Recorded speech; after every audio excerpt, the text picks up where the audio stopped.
I'm Yvonne Hamoud, registered social worker and owner of New Moon Counseling, but out of the office, I'm a mom, wife, daughter, sister, and friend.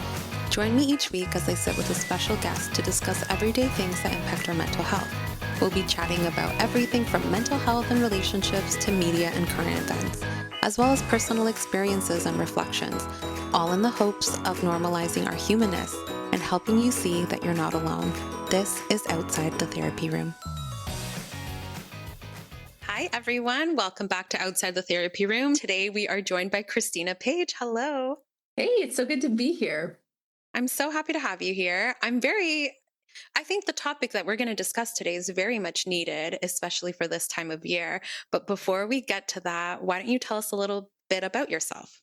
Sure.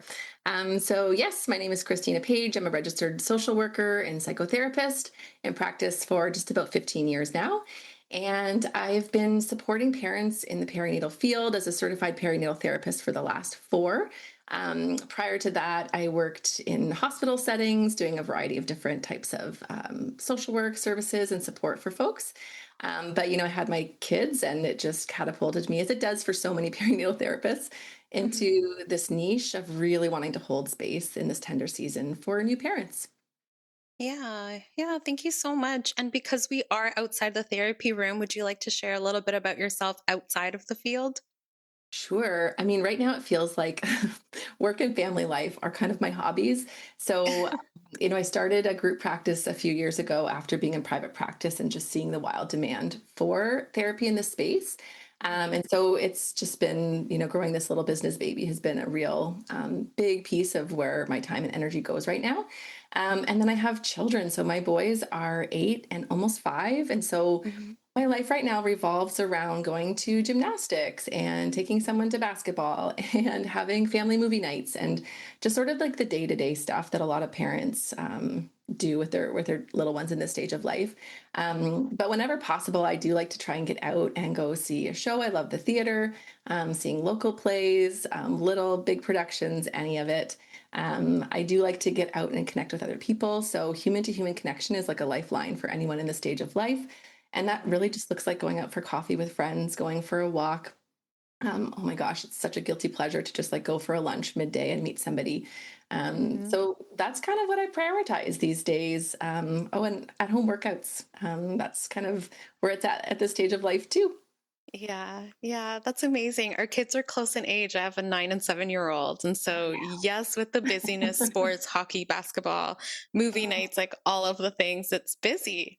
Yeah, I mean it is, and I think I've talked about being an unsubscribed parent with a lot of my friend groups around how I just really try to do as little as possible because I'm a bit of a Mhm. homebody, and actually sometimes I have to push myself a little bit more to do the things. And so as my kids get older and like have opinions on what they want to do, and like, mommy, I want to Yeah. do gymnastics with my friend, it's like, okay, so we're gonna have to do that thing. And actually, it's been really good for me to push a Mhm. little bit more and do a little bit more. So they do help force you to have a bit of a balance. They do, for sure. Well, thank you so much for sharing all of that. Again, our topic today is a little bit about parents, about moms, dads, family members, everyone kind of getting things together for the holidays. And the holidays are often painted as a time of joy, a time of connection, family traditions. But for so many parents, it can also be one of the most stressful times of the year. There's expectations to make things really magical for our kids and, managing extended family dynamics and plans and traditions and all of these things, which can leave parents feeling completely drained. So, I thought today would be a good opportunity for us to talk a little bit about holiday overwhelm and this pressure that I can speak for moms, or I guess for myself, like this pressure to kind of do it all, to kind of try to make the most magical experience for our family and our kids. And not to mention, when we are getting family together during the holidays, there can also be judgments that can come from parenting choices, and how we can kind of create boundaries around all of that. So, why do you think parents feel so much pressure to make the holidays perfect for their kids? I mean, and we all feel it, right? So this is a really good question. And I think part of it is that so many of us have really fond memories of the holidays when we were celebrating them growing up. So whatever the rituals were, the traditions, the anticipation, and the fun that comes with this time of year, especially as a child, it's magical. And I think many of us also dream about what it's going to be like to have a child someday, what it's going to be like to parent through the Christmas or holiday seasons. And then I think because we love our kids so much, we want to see them light up. We want to see their delight. It's so fun for us as parents to partake in traditions like this, the ones that we love with our kids. And at the same time, I think that we, many of us anyway, have internalized societal pressures that tells us Mhm. like doing and buying more and more and more is more joy, is like a better holiday season. And then we have social media running in the background. This is new, right? We have this Mhm. constant comparison, and our feeds are constantly selling us something and creates this pressure to keep up and do more. We don't want our kids to miss out on the fun, and there's so much fun to be had. There's a million things you could do every weekend. Um, and so I'm a pretty strong advocate around like family centered decision making, meaning that the parents' feelings and desires, our capacity are considered in decisions, just as our children's feelings and desires and their capacity is considered. And this is around how we decide to spend our time, our money. It just really considers each person in the family system. But because we live in an intensive parenting culture, many parents are living in child centered families, right? With Mhm. decisions being made always in the best interest of the kids, what we think they want, sometimes to our detriment, because we just desperately want them to be happy. And I honestly think this is based on a lie that intensive parenting tells us, right? That the more we sacrifice, the more we love our kids, almost like a competition. Suffering Mhm. equals happy kids, and Mhm. parenting well means we always come last. Um, and this really just leads to parents feeling miserable and resentful and burnt out. Um, Yeah. I think it's so easy just to get swept up right into the pressure of magic making and doing more in this culture. Well, we're just bombarded with options and endless marketing. Yeah. And I think social media can sometimes have a big role in that with, we see and we hear and influencers and other parenting pages show this kind of, do this for your kids, do that, buy them this, do the elf on the shelf, and all of the different things that kind of come into play to make the holidays even more magical. But it can come with a lot, again, like these expectations that we can then add to ourselves to kind of feed into this like ideal family image or ideal childhood image that we want our kiddos to have. Yeah. Yeah, it's Yeah. tough. I think it's tricky, right? When you talk about social media, it's like this is the highlight reel on steroids. We're seeing the matching Yes. pajamas, like you said, the elf on the shelf, all of the like perfectly decorated cookies, and our brain starts to register this as normal. This is what everyone's doing. And I think Hmm. we're comparing like our exhausted existence to everyone's curated 30-second clip.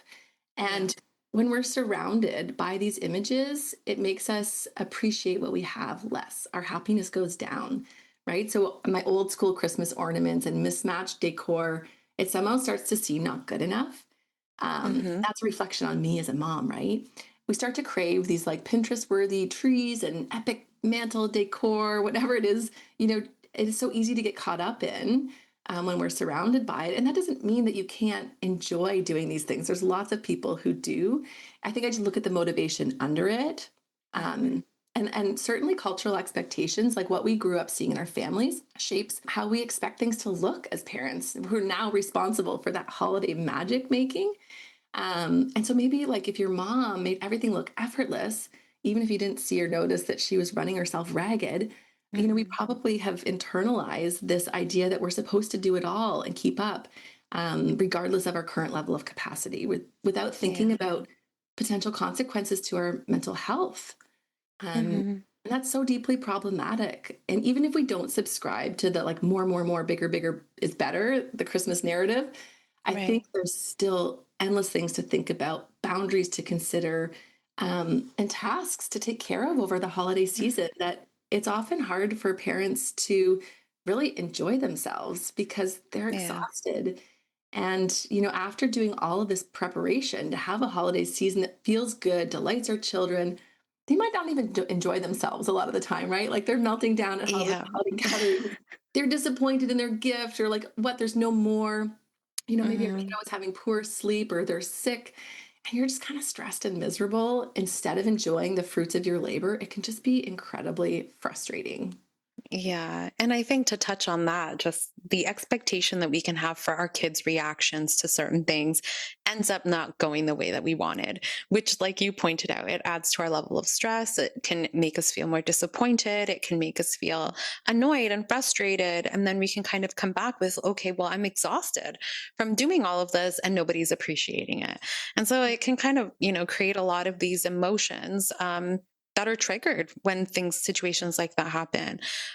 What are some common signs that a parent is feeling overwhelmed or burnt out during this time? We touched on, I mean, you mentioned a couple, but what are Yeah. some of those common signs? I mean, I think burnout is burnout. And so, whether it's during the holiday season or other times, I think we start to feel like we have a really short fuse. We might find that we're snapping at our kids or our partner over small things. Like we're overstimulated a lot of the time, we're overwhelmed a Mhm. lot of the time. Our capacity shrinks, our nervous Yeah. system is maxed out. Um, you might find that you're starting to dread things that were supposed to be fun. So, like, you plan this trip to go see the lights, and now everyone's fighting, and you're exhausted, and your back hurts because you slept funny, and that's what happens now. Hmm. And so it all kind of piles up, and you start to really dread these things. It's sort of like this sense of I overcommitted. Now what have I done? Right. And that really comes to this other thing that happens is when you start to say yes to everything, well, your insides are screaming no.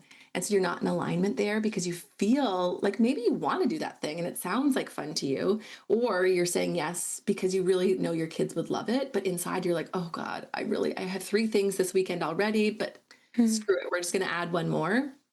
That starts to kind of show the cracks. Yeah. Um, and then some people are actually having physical symptoms manifesting, right? Headaches, exhaustion that sleep doesn't really fix or help with. Hmm. Oftentimes I see parents who get their kids cold and their kid is fine 2 days later and they're like 3 weeks in, still just Yeah. dragging on, feeling terrible. A lot of parents experience digestive issues, and like your body is just holding this stress, even if you're pushing through. Hmm. Um, a lot of people will find that they're starting to compensate. They're finding ways to relieve their stress and pressure in ways that maybe they normally wouldn't. So they're eating a lot more, they're drinking a lot more, they're just finding other ways to soothe themselves that they normally wouldn't. And then I Hmm. think lastly, I would say like you just sort of feel like you're counting down to get over the holiday season over with. Like you're just waiting to survive through it versus savoring the moments and trying to enjoy parts of it. You're kind of just like, I wish that this would be over. I'm so tired of dealing with my family around this conflict or this boundary or whatever it is that you just kind of want it all to be over. Hmm. Yeah. And that's when we look at it that way, and even, hindsight afterwards, it's like, oh, I was really counting down the time. I didn't get a chance to be present. I Yeah. didn't get a chance to really enjoy those days when my kiddos were really little doing the things. And so Yeah. it can, it can make us, again, we can kind of hold on to that into our Mhm. future. And that can add to like the guilt, the parenting guilt, the all of the things. But it's important to kind of, you mentioned something that we know as therapists, but I don't think is always common knowledge, which is that our body is holding on to a lot of the stress behind the scenes. And even though we're pushing through, or maybe like in some way avoiding the feeling or overwhelm of stress, our body is holding on to it in some way. And so whether that's, we're noticing that we are breathing a little quicker. We're noticing pressure in our chest. Maybe we are noticing some tummy issues. Like all of those things are happening and they are a sign of an emotional or mental health.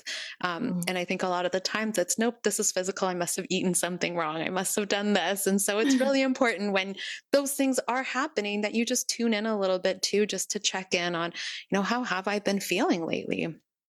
Am I feeling really overwhelmed? Like, yeah, just really trying to Mm, address more I than love just the it, physical. right? Or is it that you actually are dehydrated because you haven't remembered to have a glass of water in 3 days and you're Yes, a husk of a human? Because some people need exactly. water. Yeah. But yeah, It's the often, basic self-care. Basic self-care. Just check in, drink yeah, water, make it sure you're goes out the eating, window. sleeping. Yeah, it does. We can sometimes be put in the survival mode. Mhm. Yeah. Well, now that, we kind of addressed a little bit as what's happening to parents just generally around the holidays, but now let's throw in family dynamics and unspoken tension that can kind of come up when we're making these plans around the holiday and involving our external family. And so the holidays often mean family gatherings, which can bring up a lot of tension, old patterns. Yeah, anything like that. And so, what kinds of dynamics do you notice tend to surface around this time of year? I think it's all old for a lot of families. It's kind of the way things have always been done, the roles that you've intended to play in your family. But before I even get to that, I just want to say like this is the topic in therapy rooms, as I'm sure you're aware, Yeah. from late October, like November 1st, let's say, until Yes. well into the new year, because these challenges with extended family cause so much pain, cause so much grief. They're so deeply entrenched, these Mhm. challenges that we face, and they matter deeply to us. So maybe in a different setting with people you don't care about quite as intensely, you might set a different boundary and be totally okay with it. But within these family Mhm. systems, I think it's just really tender and really tricky. And so there's a lot of different things that happen, but I would say like it's managing differences. And so you have two parents who come together. Each family system has been completely different, and they're finding their new way as a couple to parent this child in front of them. And it's going to be different from each of those families of origin. And so that presents conflict because it's different, it's change. Mhm. And people are creatures of habit. And so interrupting systems, it implements friction into the system. So there's lots of different ways that that manifests within families. Um, and so, yeah, I would say that's kind of the main thing is just people doing things differently, having different ideas and different values, trying to balance different needs, and Mhm. partners being put under pressure and under tension to figure out what they want versus what the expectations of them are. Mhm. Yeah. How can parents manage those differences in values or parenting styles with extended family? Like, especially when relatives offer like unsolicited advice or are very strict about the kind of traditions that they're wanting to happen. Yeah. How do you manage that? I mean, first, I would say that unsolicited advice is rarely actually about someone wanting to help you, right? It never feels helpful, does it? It's Yeah. No. often about the other person's discomfort with your choices or them feeling triggered that you're doing things Mm. differently than they did. Maybe that means that you think they didn't do it right. Or they're genuinely confused because they just did it differently when they were parenting and they don't understand why you're making a big deal of something that they didn't. We have a lot more access to information these days. Parents are a lot more anxious because of that and doing things quite Mhm. differently. In some ways, like that's a really good thing. And Yeah. so I think the first thing and the foundation is parents need to get on the same page before events, before decisions need to be made about what their non negotiables are. So having a conversation about where you're willing to bend, like, okay, maybe if grandma wants to give extra cookies and like feed them till they puke, then cool, like we're okay with that. But we're actually not okay skipping nap time, even if everybody wants me to keep the baby up late and pass them around. That's really important because probably you and your partner each have different non-negotiables, and you need to be able to back each other up on those and be a united front to your Mhm. families. And then I would also talk to my partner and like name out loud where my discomfort lies. And so I might say to my partner ahead of time, like, I know your mom is going to comment on our screen time rules. And I just really need you to back me up on setting this boundary because there's nothing worse than feeling like you're being completely unsupported in real time or having a boundary you've set scaled back because your partner kind of thinks it's not such a big deal or just wants to people please. Like, know ahead of time how to go into those and practice having these conversations, like literally in the shower, in the car, face to face with your partner. How are you going to handle people pushing your boundaries or judging your parenting? Um, Mhm. and I really like to offer people this broken record technique, which is really just two quick sentences. The first is to validate what you heard, what they're asking for. And the second is to shut it down and explain what you're doing. So, thanks for sharing, but we're actually doing it this way. Or, I Mhm. know you see it differently, and this is what works best for our family. It's really setting a clear boundary while validating to kind of lower the defensiveness that might come back at you and just kind of being clear that you're not interested in continuing on. And so if they keep pushing, you're a broken record. You keep saying the same thing, and eventually they're going to get annoyed and stop and kind of get the message. Yeah. Um, I don't think this works with every single family dynamic, but it's definitely something to try out and see if it can work. And then something else that I work with people, and I'm sure you do as well around this time of year, is you don't need to justify, argue, defend, or explain your choices. You Mhm. know, you really don't. And it rarely helps, even if you do. I talk to parents Yep. often who are in the like baby led weaning stage where they're maybe handing their child like a full drumstick, and the grandparents are like, oh my God, and they're just panicked, right? And so the parent feels like they need to have a textbook answer to show why science and research says this is the best decision. And they get so stressed about trying to prove when Mhm. really that evidence doesn't really tend to even help. That parent Right. is the grandparent is going to be afraid that baby's going to choke, and there's nothing you can do to say or do that's going to change how they feel about that. And so it's actually about conserving your energy and just Mhm. stating things and trying really hard to unlatch from it being your job, your responsibility to keep everyone comfortable. You'll never win at that game. Mhm. Yeah, I mean, you touched on that, grandma responding a certain way to something that you're doing. I think something that I've heard a lot in and out of the therapy room is the fear of judgment, not wanting to be judged Mhm. by extended family or by your own parents or by friends because of something that you're doing. So, what's something that you would say to parents who are maybe like a little fearful of that judgment, and maybe that's kind of what pushes them to bend on their boundaries a little bit more? Yeah, and I mean, honestly, that comes down to time and confidence, knowing that you get to choose simply because it's what you think is right. But in the Mhm. early days, years of parenting, we question ourselves. And I think a lot of that comes down to a lack of confidence because of the information that we have access to. There's so much freaking information and it's Oh, always so much. contradicting. So that means we Yes. don't find the right answer. So we're kind of guessing at what we think is right. And then when someone pokes a hole in that, it's so wounding because we're like, oh my God, am I doing the right thing? Because I don't actually know what I'm doing, but none of us Yeah. do. And so I don't think that there's an easy answer for this, except to say that every parent I know who's had a child long enough has allowed for something to happen and let their boundary be crossed and live to regret it in a way such Mhm. as that we never do it again.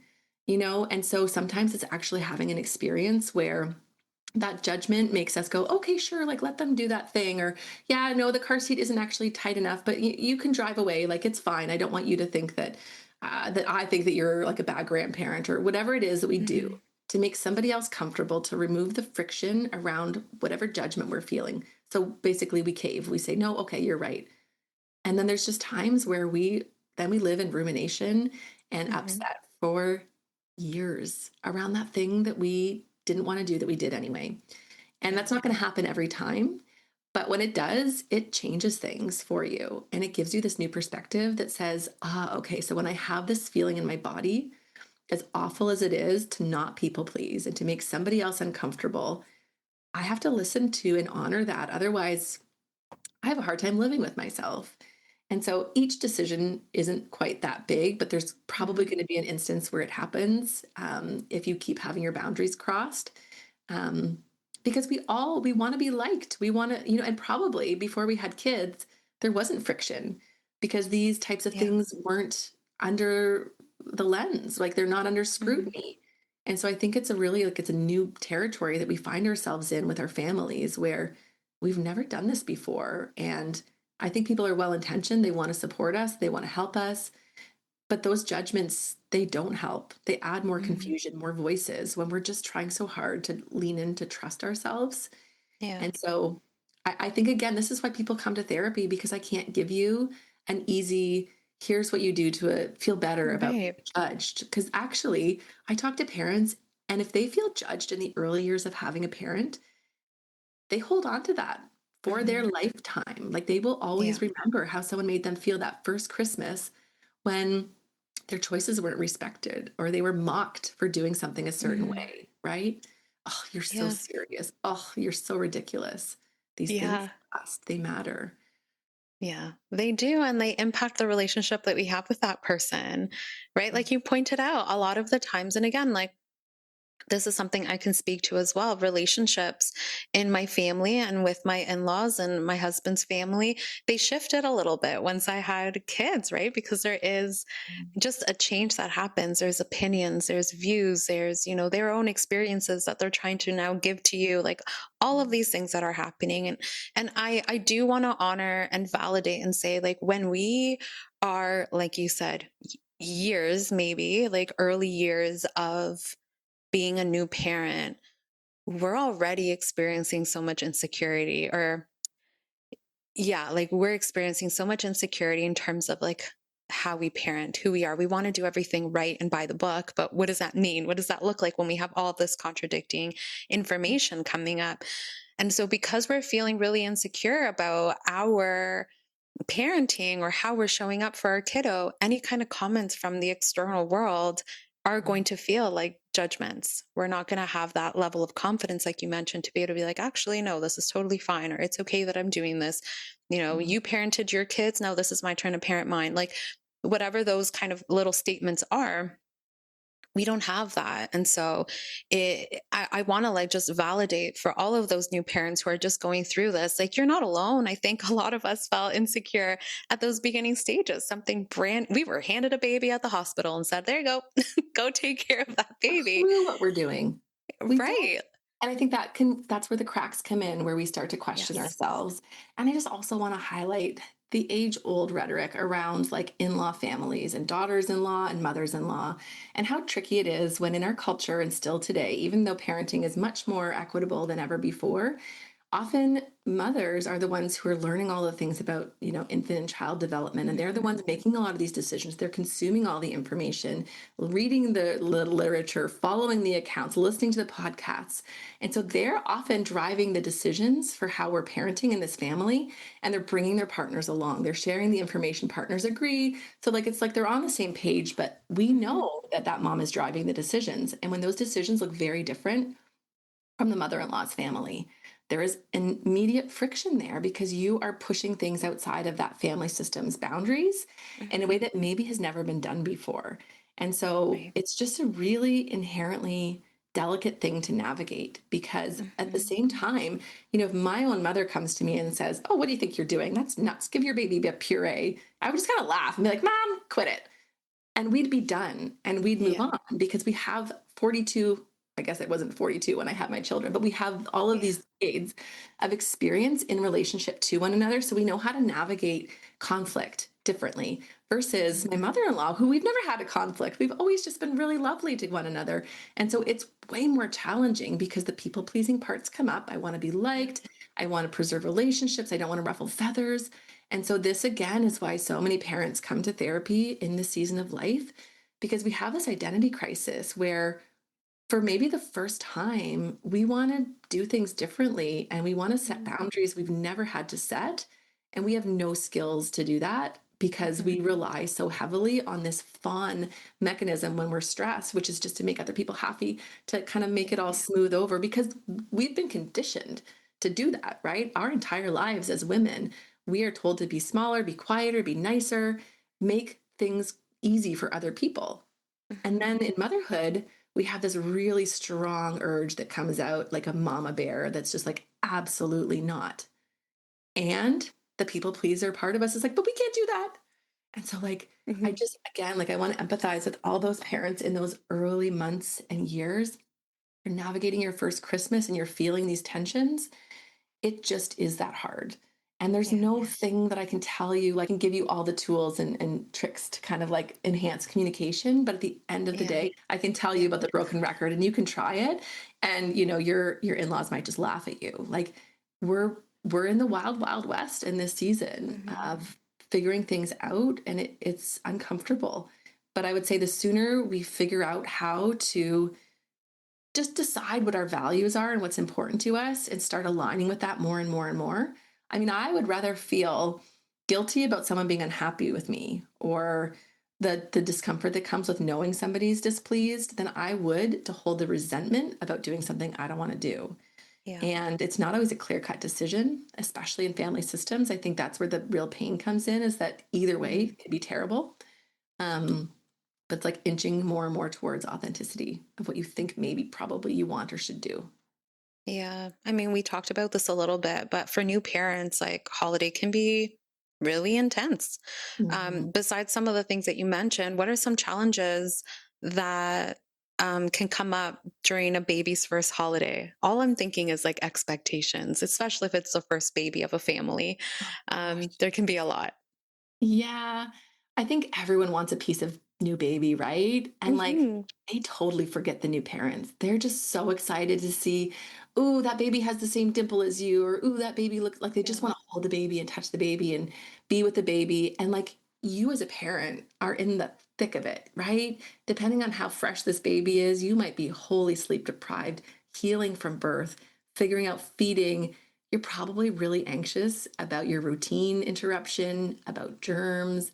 And now you're expected to show up at gatherings like you're not kind of half wrecked and pass your baby around like a party favor. And it just throws so many parents off because you also might be really excited to introduce your baby and do all of these things and have this conflicting anxiety and overwhelm around the whole thing. Hmm. And like it's big, right? Because it's usually not just a 20-minute visit somewhere. It's like going somewhere and staying for hours or traveling, God forbid. Yeah. And then I think we have this first Christmas pressure with our new baby, right? Where we maybe imagine that first Christmas before we even had them. I know I always felt like children bring the magic of Christmas because, as an adult, we had lots of Christmases before my older sister had her children. And having those babies brought into the picture reinvigorated the joy of Christmas and the holiday season in a different way. And so, we're excited, everyone's excited, and then there's pressure. Um, Mm. and then, like you said, it's the expectations for how it go often feel a lot differently. Yeah. I talked to a lot of parents who, in the early stages, they go to this event and they're stuck in a dark room, feeding a baby, shushing a baby, bouncing a baby, Mhm. rocking a baby. Everyone's eating, laughing, sitting on their butts, connecting. And you can just feel completely left out, right? Because Yeah. again, the focus is on the baby and not you and your experience of postpartum. Or, sometimes you're chasing a toddler around, right? In this non child-proofed home, like they're trying to dive down the stairs at every chance. Everyone's relaxing and you just want to sit still. And I think a lot of times parents expect there to be more hands around the holidays. Oh, maybe I'll get a chance to sit down and someone else can keep the toddler from like getting into things. And often everyone's busy socializing, visiting, they're having a drink, they're having their cookies, and you're just running around like life as usual. And Yeah. so this is tricky. And then I think it's routines, right? In early postpartum, as we start to kind of get things together, even in later postpartum, young children, routines anchor us, right? They keep us sane. And there's Mm. different folks in terms of how they address this. Some people really need those routines to anchor them. So the baby's nap times are going to be the same, feeding schedule is the same. There's other people who are really loosey goosey and like they can roll with it and that's okay with them. But I think a lot of people don't anticipate ahead of time how tricky it can be to have Yeah. overtired kids who are used to routine and not able to have it. And how often family don't really understand. They don't remember Mhm. this stage, or you're doing it differently, or you're very anxious, doesn't really matter. If you want to respect your baby's wake windows, if you want to say no to treats, sweet stuff for your 1 year old, and people aren't respecting that, it can feel really stressful. And like, again, the people pleasing comes out. Mhm. And then I just think that if the holidays don't feel as fun as we expected them to, or as light because of the season of parenting we're in, it can feel like a lot of grief and loss. Like the holidays Yeah. amplify us, right? If we are feeling good and we're in a good groove, we tend to feel joyful and, enjoy things differently. And if we're grieving or if we are just feeling like, wow, this is not what I expected, it can really amplify that as well. And like isolation, like loneliness, like all of Mhm. those things being, yeah, kind of just feeling like literally isolated at times when you're having to be in a dark room feeding baby. And so Mhm. it can bring up a lot of those emotions and something you touched on too is like this I guess like expectation or thought of, I'm going to go to this event and everyone's going to be excited to see baby. I'm going to have support. I'm going to be able to sit and have a meal without having to like, bounce baby around, all of these things. Surely But someone will hold this baby and say, eat a hot meal. yeah, Doesn't yeah, everyone it want doesn't that? Exactly. It doesn't always happen. You also touched a little bit on boundaries around the holidays. And so, some boundaries that I've heard both inside and outside of the therapy room have been like attending gatherings that maybe, you're wondering why do I need to attend this gathering, or the discomfort with passing baby around, especially like it's cold, people are sick, people might Mhm. be kissing baby's cheeks, baby's hands, and you don't want that to happen. Even just boundaries around gifts. There's a lot of families now that are requesting like Christmas gifts for their kids be, not plastic or screens. And so they're wanting it to, maybe be more like books or experiences. And so, how can parents manage like the pressure from family to, push back on some of those boundaries that they may have already set for themselves? I mean, we have to just do our best because sometimes, even with these boundaries, we can set a boundary, but it's not necessarily a boundary we can enforce. So, if someone just gives my child a gift that I've said no to, there's not much I can do. When they were little, I would just put them in the donate pile. But now that my kids are older, they know everything they've got. They have an itemized Yeah. list in their brain. That's harder to do. But I want to just kind of rewind and talk about the passing the baby around thing because I hear about this all the time. Mhm. Parents are worried about RSV, and I talk to parents whose babies have gotten sick, and it is Yeah. freaking scary. It's And so so scary. I think there's lots of reasons, and also you just might not want to, right? And that is a valid reason enough. And so I think what I would say and what I usually do to parents is that your discomfort is important information to listen to. Mhm. And again, this might be the very first opportunity you've had to set boundaries around this that make other people uncomfortable or disappoint people. But when we pass that baby around and we really didn't want to, and they come back to us smelling like perfume, I think most parents have had this experience where your Mhm. fresh new baby comes back smelling different. And it actually is, it's really, really upsetting in a lot of ways. And there's actually science behind that too, like the reason our baby smells so good to us and like interrupting that oxytocin flow. But I think the first thing is yes, remember that this is information for you. Your discomfort is valid for whatever reason. Mhm. And I think that we need to tune into that for whatever reason. And so I think this comes back to practicing your words ahead of time and deciding ahead of time. And again, you can change your mind in the moment. If you've decided ahead of time, I don't want to pass the baby around and I'm just going to, use this two-liner, then that's great. I think for some parents I've talked to, just having baby in a carrier, it really is a barrier Mhm. where you could say, oh, baby's comfy. Like, yeah, they get really fussy outside of the carrier, like whatever it is. You also Yeah. get to make things up if you want to. The pediatrician said, and probably your pediatrician did say, don't pass that Yeah. baby around. It's cold and flu season. Like they can look at baby, they have a lifetime to see baby. And it's really trying to ahead of time anticipate this so you're not thrown off because that's often what happens is we don't anticipate how we're going to feel about it. And we, Mhm. we want to share our baby. We're excited to share them, but then we get in that room Yeah. and we just see all the people and anyone who's lived through the pandemic and like the feelings that we had, we're also much more hyper vigilant about germs now. It's like we just Mhm. want to curl up at home and come back out in the spring. And so new parents are scared. And I think they have a lot of anxiety about germs. And again, Mhm. even if it's not germs, it can just be that you don't want to pass, you want your baby. And maybe that's not you. Maybe you're like, please take my baby, like take the stage. Yeah. Like you get to honor what it is for you. But I do think Mhm. that's something I hear from a lot of people.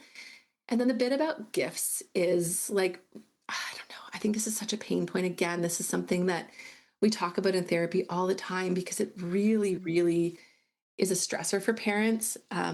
I have a good friend who has a business around organizing. Marianne Kerr, Find Your Gold. It's so good. She talks often about the thing we can control as parents when it comes to overstimulation, overwhelm, and all the clutter that makes us feel not okay.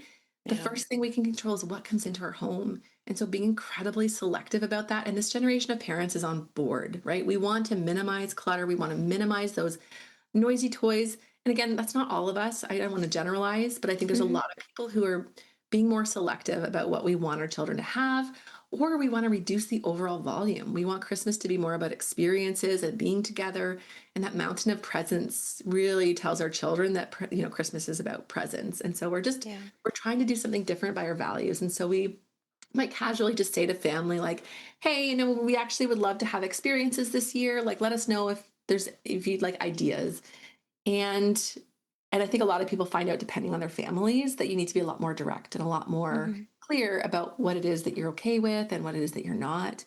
Um, but there's a lot of pushback from families around this because people love buying for children. They love Mhm. going to the store, especially if they don't have young children, and looking through and picking what they think is great and picking out all the cute outfits, even though you have 16 other people's hand me downs coming to you.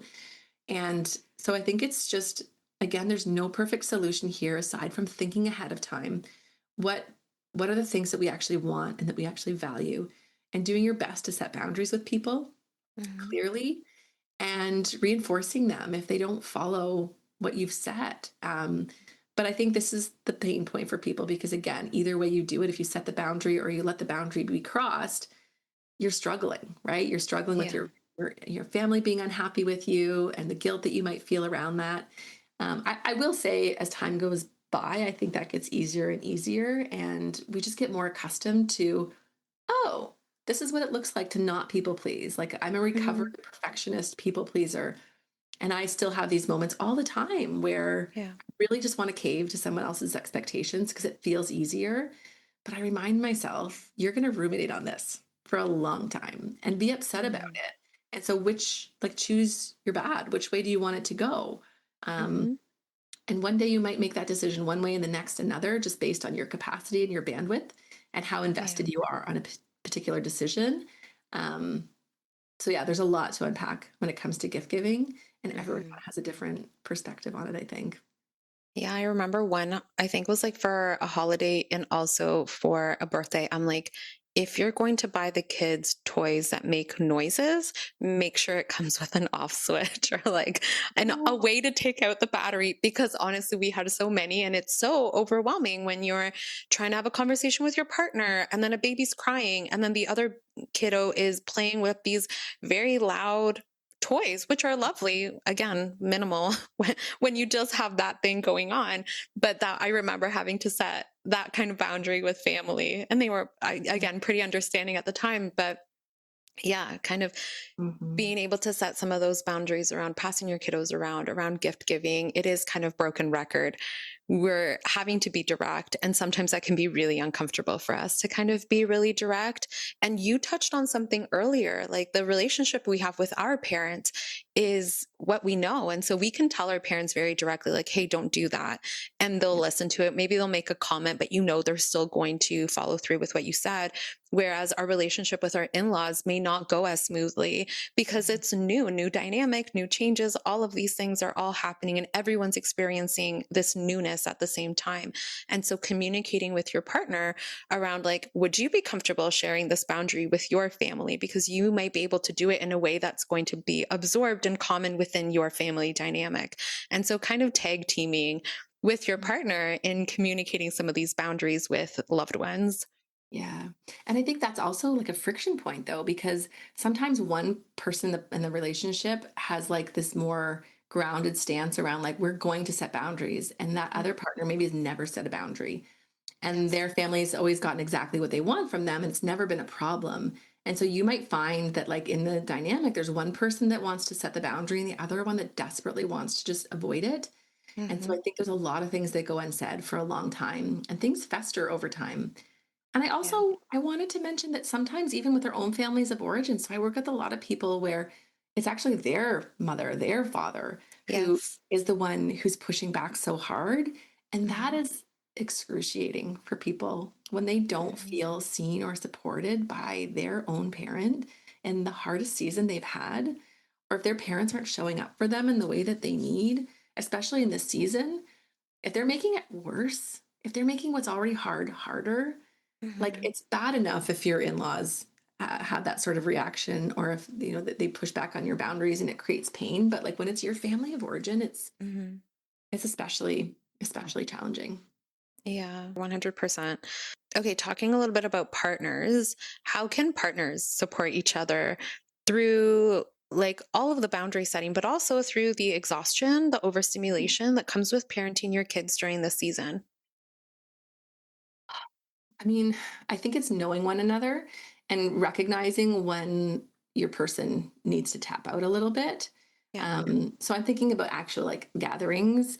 there's got to be an equitable division. Like if mom is in the basement the whole time in a dark room and, dad is able to enjoy a different level of Christmas, that creates conflict. So I think we have to and even if mom is body feeding and has to be the one doing that, there's different ways that the partner can support. And so I've seen Mhm. this many times play out, right? Where, dads still enjoy the same holidays that they always have, and mom's running around after the kids and doing those things. And of course, we see that less and less today as there's more equity in these relationships. But that's got to be central to surviving. You have to go in as a team, and you might not feel like a team because if you're in early parenting, you're probably feeling like roommates. You're probably a little crispy around the edges with one another because we tend to take things out on those who are closest to us. There's a lot of unmet expectations happening in this season. So I think it's setting that stuff aside and saying, like, let's have the best day we can have today and practicing ahead of time the boundaries that we want to set. What are the non negotiables that we have so that we know, and making sure that if someone sets a boundary in that holiday space, the other person backs them up. Even if they didn't set the boundary well and you're like, shit, that's not what I actually agreed to, you're going to back them up because we Yeah. have to feel supported doing this big, brave work of setting boundaries. And we might get it wrong the first few times. We might be really aggressive and hostile in setting that boundary because we're nervous. And so we're maybe like overdoing it to some degree. What we don't need is our partner to come and say, whoa, whoa, whoa, but honey, like, let's just, like, that's not going to go well. That's like telling your partner to calm down. It's not going to go so well. Yeah. Yeah. Um, so yeah, I think we have to find a way to be on the same team. We have to find a way to share equity in each other's like experience of the holidays. And so, my partner and I, we tap each other out as MRP. So we talk about this as most responsible parent. This is like back from my days of working as the hospitals. Who's the most responsible physician? Who's the most Mhm. responsible parent? So this started with us around pools and like water with our kids. We would tag team so that we would always, someone would have an eye on them. And this is translated into working together as a team when we're away and when there's like, who's going to put the kids to bed? Who's going to help get the kids food prepped? Who's going to, so we tag team with those things. And if I've been MRP for 2 hours and my partner's forgetting, I just look at him and say MRP, and we have this understanding. So you kind of Mhm. have to develop a shorthand with your person around sharing some of those things. And then again, it comes down to the early decisions about what are we going to do and what are we not going to do. Yeah. And so I would just encourage people to have conversations before agreeing to things. Have your calendar in front of you and decide together, how much do we have capacity for? Because if we overbook ourselves and try and do way too much stuff, chances are we're not going to do well at those things because we're going to Mhm. just have less capacity. And so I think it starts at the beginning. And that's hard to do in today's society when, like, ooh, that looks so fun. Oh my God, the kids would love that breakfast with Santa. And like, oh, we can't forget we have to do this too. And like, it just builds and builds and builds. And so it's really honing down in these early years what matters. And everyone's different, right? Like, there's some Mhm. families who they survive by going out and doing. And so if they don't have something planned every day, they're like, God, get me out of this house. Yeah. So know yourself, know your partner, and find a balance between the two of you in terms of, like, I call myself the like unsubscribe parent, or subscribing a little bit more to kind of push yourself, or Mhm. unsubscribe more based on that. And then debrief Mhm. afterwards, because every year you're going to have an opportunity to do something differently because you're going to get it wrong in some ways.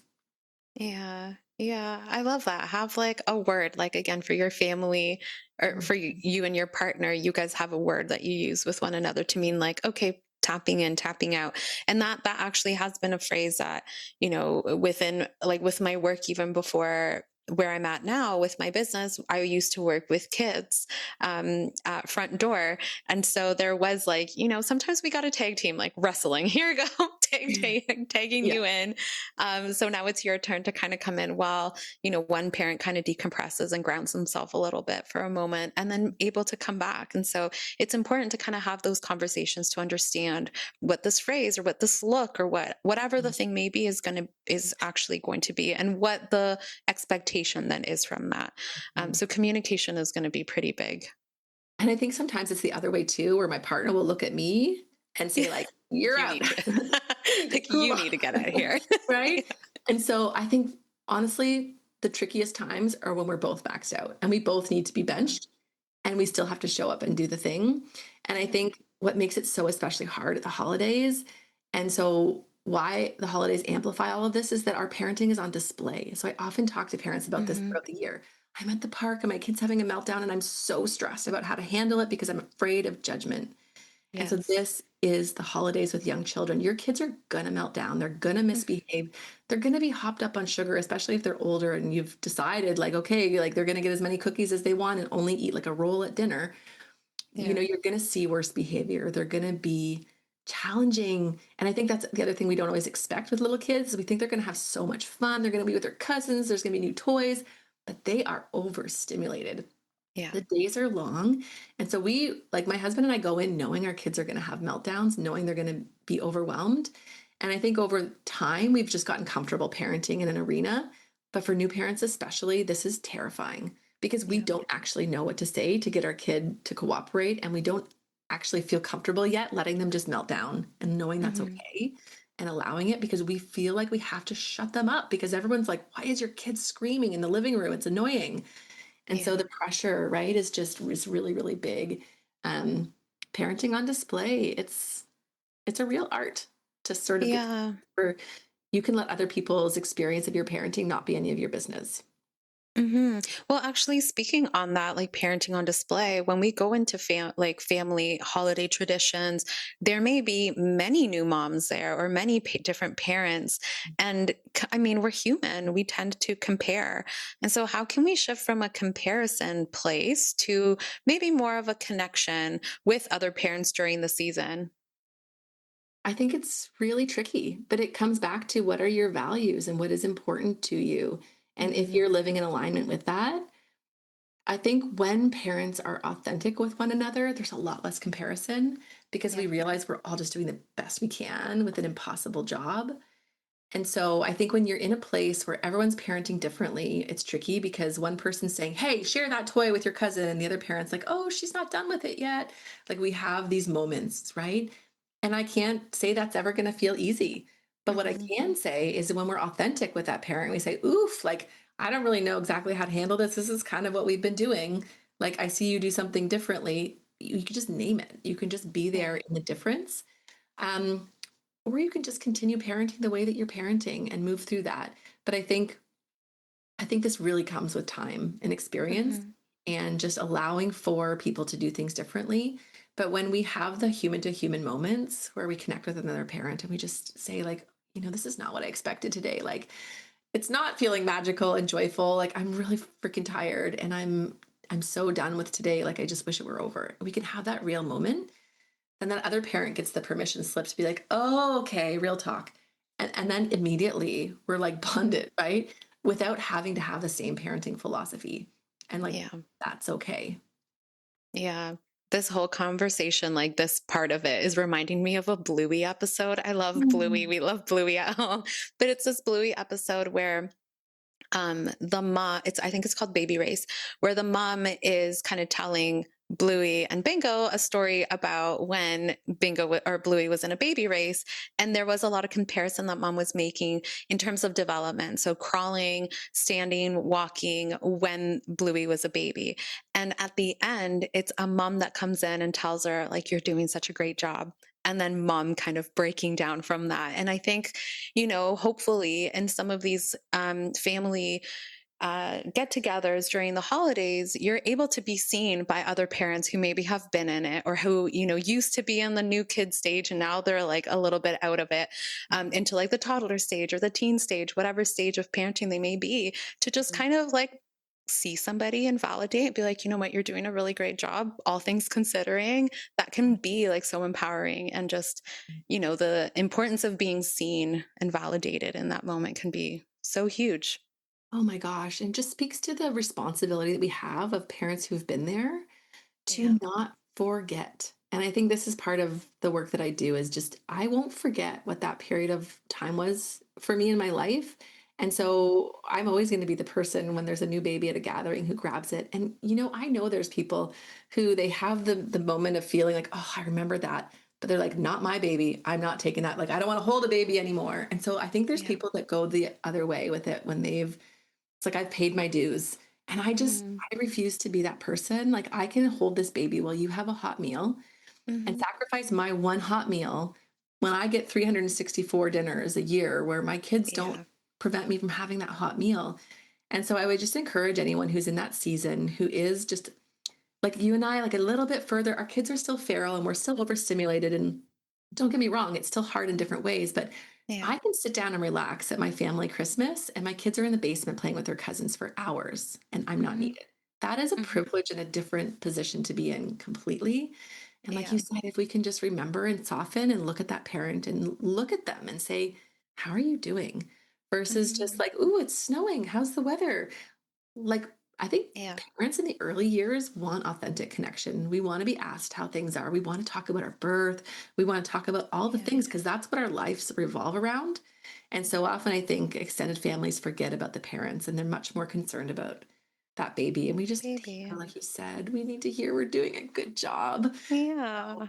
Tell the new Yeah. parents, oh my God, you're doing so good. It is just this hard. And how can I help? Let me hold that baby. No, you want to hold them? Like, let me run after your toddler or Hmm. just support new parents because, Yeah.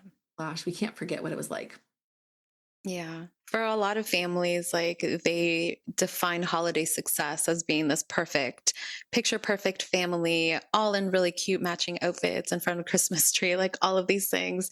So, what might it look like to redefine holiday success in maybe a way that's a little bit more authentic and sustainable? Yeah, well, I think you nailed it by saying authentic. So actually, you get to define success in your holiday season as whatever it means to you in that time and space, because Hmm. one year is going to look different from another year based on where you are, based on like, is there a family member who's sick or you have financial insecurity because someone lost a job or do you have like a new baby and things are really feeling challenging? All of that helps to um, decide what type of standards and what the bar is going to look like that year for having a Hmm. successful holiday season, I think. And so this looks different for everyone, but I think being more intentional about setting boundaries and feeling the rewards of that can mean a successful Christmas. So for me, Hmm. it really does look at like I look at navigating like where am I going to bend and where am I going to hold firm? And then if I can follow that, it feels like a successful Christmas to me, a successful holiday season. Yeah. The boundaries with yourself, I think, are really important of what am I open to, what am I not open to. That's really where the success lies. It has Hmm. nothing to do with did the kids love their presents. It has nothing to do with did the house get decorated perfectly, did my casserole work out, did those Christmas cookies, like if you create a benchmark like that for success that isn't really within your control, you're not going to end up with the result that you want. And so I come back to just Hmm. that core of did you stay in alignment this year? Did that feel okay to you? And did it not? Well, then that's information for next year. Um, Yeah. next year, maybe don't go to the light show if it actually was horrible and it was not what you imagined it would be. And so Hmm. success doesn't mean perfect. It certainly doesn't mean picture perfect. I think it Yeah. means I felt okay this season. And that might be enough for some people. For others, it might mean I stayed regulated. Like I didn't overstimulate or overwhelm myself by doing too many things. For others, that's never going to be a possibility because the sensitivity to noise and chaos, and Christmas always seems to be chaotic when you're together with family and noisy. So I would say whatever measure you want to define success as, make sure that it makes sense and is something Hmm. that's actually achievable. And I just really like the idea of having a holiday season that feels authentic and in alignment with your own values. Yeah. Yeah. Well, thank you so much, Christina. This was so informative. And hopefully, we helped out new moms and parents right now as they're starting to plan for the holiday season. Where can folks find you? Absolutely. So, Whole Family Psychotherapy is the group practice name. And so, folks can find us online at our website, wholefamilypsychotherapy.com. You can follow us on Instagram at whole.family.psychotherapy. I try to post a lot of relevant content and supportive, helpful information for parents Mhm. at all stages. Um, yeah, those are probably the best two places. Yeah, we'll have that in our show notes. But I know you also have some awesome events and trainings and groups, workshops, things like that that you have on the go. Is there anything upcoming for the new year? Yeah, so we love to run groups through the holiday season. So most of our groups start in November and go through December, and then they will all restart again in January. Our groups are something we're really proud of at Whole Family because they're so impactful. And so we have a postpartum group, which participants just really rave about. They love having that sense of community and connection, but like a therapist there to lead you through actually building skills and making things feel a little more manageable and a little different Mhm. versus just having that space to vent. So it's really both. That'll start in January. Our ADHD Mom Collective group will start in January again. Another passion project for us, because the intersection of motherhood and ADHD, we could do a whole episode on ADHD moms and the holidays because it's just so intense when you're neurodivergent. And so this group again is like a mixture of psychoeducation where we can really learn and build skills, and probably heavier on that education and skill building and tool development, because systems and structure and tools are what actually help for someone who has ADHD to feel more grounded and more secure, and their mood gets better when their executive functioning gets better, right? So the shame Mhm. of not being able to remember the diaper bag and do all these different things that it seems like everyone else can do really impacts mood. And so we love this group because A, there's not a ton of resources for women with ADHD. There's a lot of Yeah. moms being diagnosed after they have children and the wheels fall off and all of their coping tools no longer work. So the ADHD Mom Collective is really popular and runs again in January. And then we have our infertility support group. So we work with folks through preconception, infertility, pregnancy, postpartum, and beyond. And our infertility group is also quite popular and just speaks to the demand in this area for really good support. This is like a closed group, which isn't super common, which means you have a small group of 8 women experiencing primary infertility, kind of journeying together. Um, and building resources and tools to cope with the inherent ups and downs that come with the infertility journey. So all of them will Mhm. start in January. And of course, we offer individual therapy, couples therapy, family therapy, and parenting support sessions. Another really popular service when you get to that stage of, I don't know how to do this anymore. There's no manual. So all Yeah. of the services. That's amazing. We'll make sure to have that all in the show notes. So make sure to check out Whole Family Psychotherapy for that's what it's called, right? Yep. Okay. Make sure to check out Whole Family Psychotherapy for all of those resources.